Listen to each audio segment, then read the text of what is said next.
5 seconds.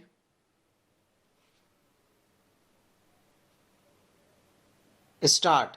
The present appeal challenges the final judgment and order dated 1st September 2017 passed by the High Court of Judicature at Hyderabad for the state of Telangana and the state of Andhra Pradesh, whereby the High Court dismissed the criminal petition number 5778 of 2016 filed by the accused person, including the appellant herein under section 482 of the Code of Criminal Procedure 1973 CRPC, thereby seeking quashing of the charge sheet in CC number 16 of 2014 on the file of Principal Special Judge for CBI case Namapalli, Hyderabad, K. Suresh Kumar, accused number 1, the sole proprietor of MS Shirish Traders, a firm engaged in processing of urad dal, was granted various credit facilities in the group loan account by the Indian Bank, Osmanganj branch, Hyderabad, respondent number 2, bank for short. The credit facility were secured by collateral security executed by the accused person, including the present appellants who are accused number 3 and 4.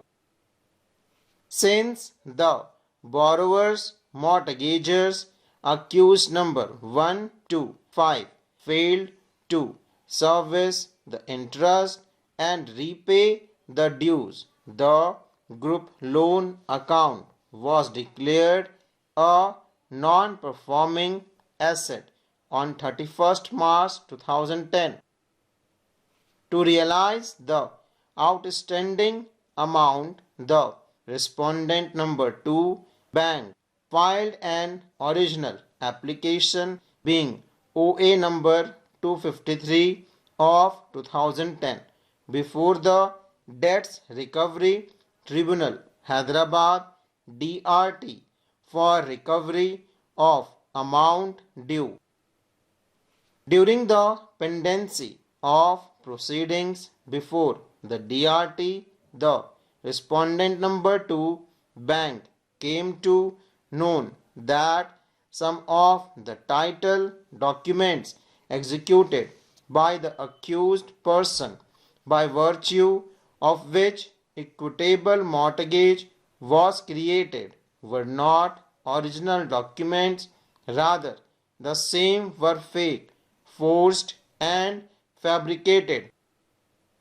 The respondent number 2, bank, accordingly lodged a written complaint dated 3rd September 2012. Based on the said complaint, the Central Bureau of Investigation Economy Offence Wing, CBI EOW, Chennai, registered an FIR number RC 14 E 2012 dated 15 September 2012.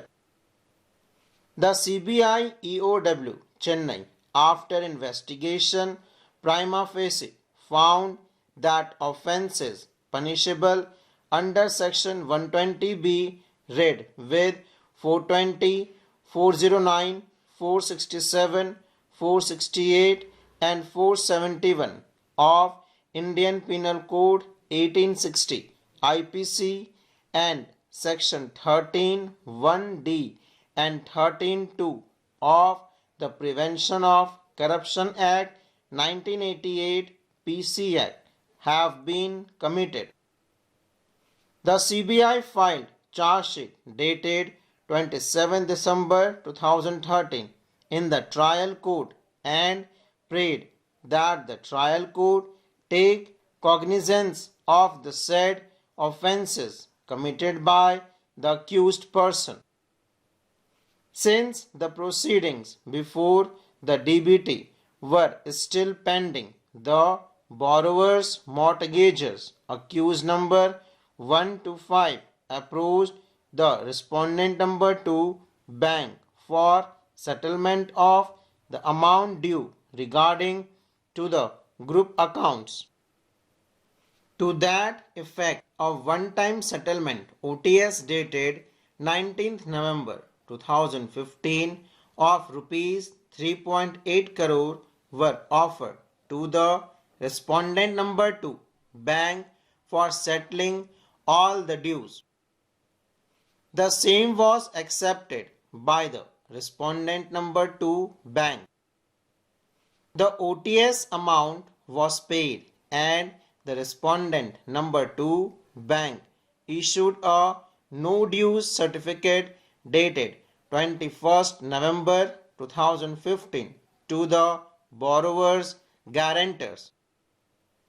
When the matter stood thus, the accused numbers 1 to 5 including the present appellant filed a criminal petition bearing number 5778 of 2016 on 18th April 2016 before the High Court under section 482 CRPC seeking quashing of the charge sheet filed before the trial court by the CBI. During the pendency of the criminal petition before the High Court, the DRT wide order dated 4th May 2016 recorded that the matter has been settled as per the OTS and disposed of the OA as settled in full satisfaction of the dues of the respondent number 2 bank.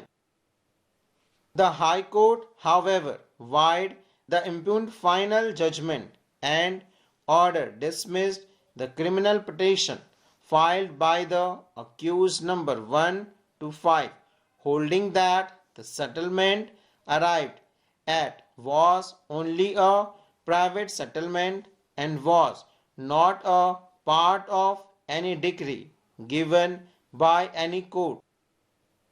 The charges include the use of fraudulent, fake and forged documents that were used to embezzle public money, and if these are proved, they would be grave crimes against the society as a whole and hence merely due to a private settlement between the bank and the accused.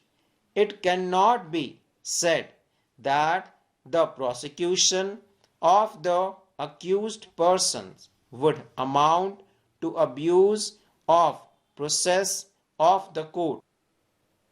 Aggrieved thereby two of the accused persons, accused number 3 and 4, have filed the present appeal.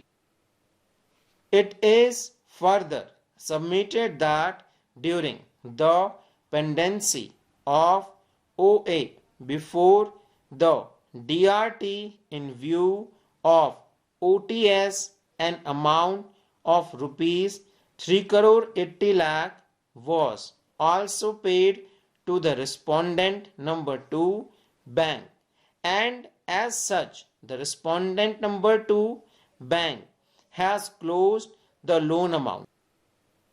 The learned senior counsels therefore submits that the continuance of the proceedings against the appellants would be an exercise in futility. The facts in the present case are not in dispute.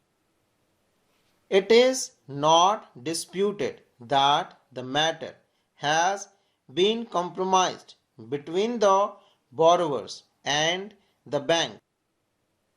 It is also not in dispute that upon payment of the amount under the OTS, the loan amount of the borrower has been closed. Full stop.